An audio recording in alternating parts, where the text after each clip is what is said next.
chair now recognizes the gentleman from Middlesex, Mr. Lewis. Thank you, Madam President, Mr. Speaker, through you to our honorable colleagues. It's a great privilege to rise and speak today in support of the Fair Share Amendment. And I know this feels a little bit like Groundhog Day. We have done this before.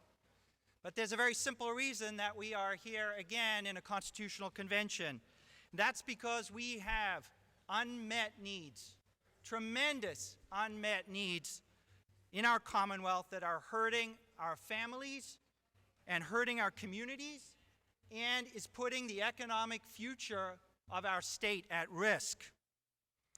Our public schools, which everyone I think would agree are the bedrock of our Commonwealth, are underfunded by $1 to $2 billion, according to the Bipartisan Foundation Budget Review Commission. And as a result, this is creating inequality in access to a great education in our state. Our public colleges and our public universities are underfunded by hundreds of millions of dollars, which has led to crippling student debt levels and is increasingly putting higher education out of reach for many of our families. Our transportation system is crumbling and failing to provide convenient, safe, and reliable service for our businesses and for our workers. Just to bring the MBTA into a state of good repair alone is estimated to require an investment of $10 billion. I could go on, but the point is clear.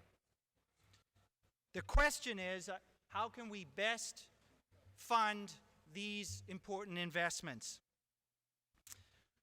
Working families in Massachusetts are tapped out. They are having to bear the burden of high costs of housing, health care, transportation, child care, and other day-to-day expenses. Many of our constituents are barely getting by. They often are working multiple jobs.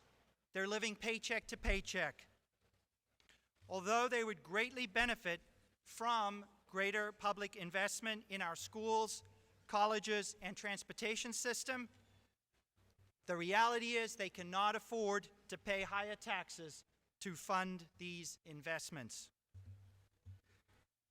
This is why the Fair Share Amendment asks households that are earning more than $1 million a year to pay just a little bit more.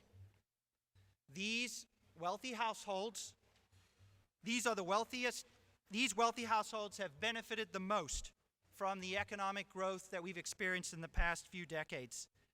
And they are the households most able to afford to pay slightly higher taxes. Furthermore, under the current tax system that we have in Massachusetts, the wealthiest households pay a lower share of their income in state and local taxes than do the poorest households. In other words, we have an upside-down tax system today, exactly the opposite of a fair tax system.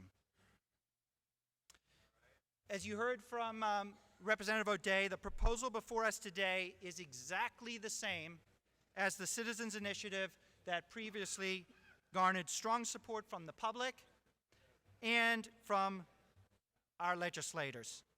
In 2015, the Raise Up Massachusetts Coalition collected more than 150,000 signatures from voters. In May 2016 and again in June 2017, this body voted overwhelmingly to advance the Fair Share Amendment to the ballot. The only difference is this proposal is a legislative amendment, and as such it is not subject to the same legal challenge that unfortunately derailed the Citizens Initiative last year. Now, critics of the Fair Share Amendment will claim that millionaires will be fleeing Massachusetts in droves if this passes. Well, I think that this shows a very superficial understanding of how people decide where to live, where to work, where to start a business, and where to retire. Taxes are only a small factor in this decision for the vast majority of people. In fact, with a 9% top marginal tax rate, Massachusetts would be in line with many other high-income peer states, including California, New York, New Jersey, Vermont, Minnesota, and Oregon. And in fact, many of the so-called red states have top marginal income tax rates that are well above our current 5.05%. The alarmist rhetoric that we have heard from the Massachusetts High Technology Council in particular, I find very disappointing. I worked for many years in the high-tech industry before I entered the legislature. And I can tell you from personal experience that state taxes are very low down the list of the top concerns and priorities for our high-tech companies. You know what's at the top of the list? Access to talent.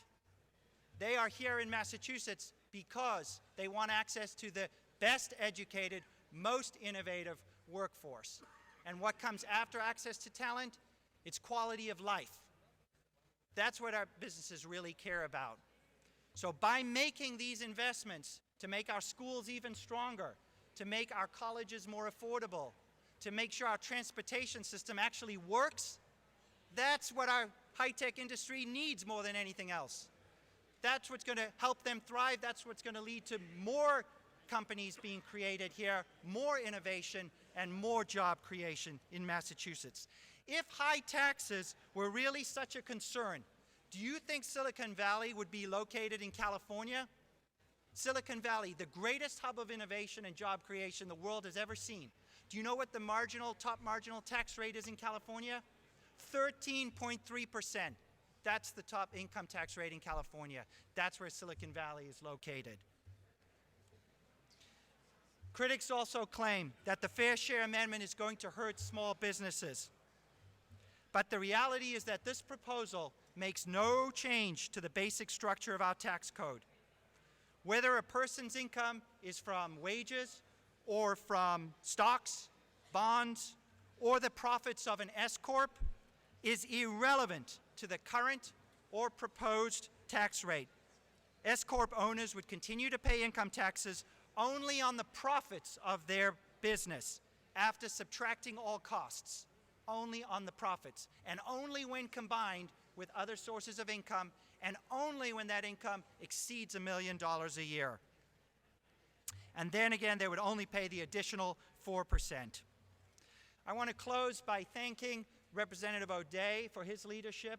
I want to thank all of our colleagues who have co-sponsored this and worked tirelessly to move this forward. And most of all, I want to thank the Raise Up Coalition and all of the dedicated volunteers and activists who've worked tirelessly to gather signatures and to educate our neighbors about why the Fair Share Amendment is so important.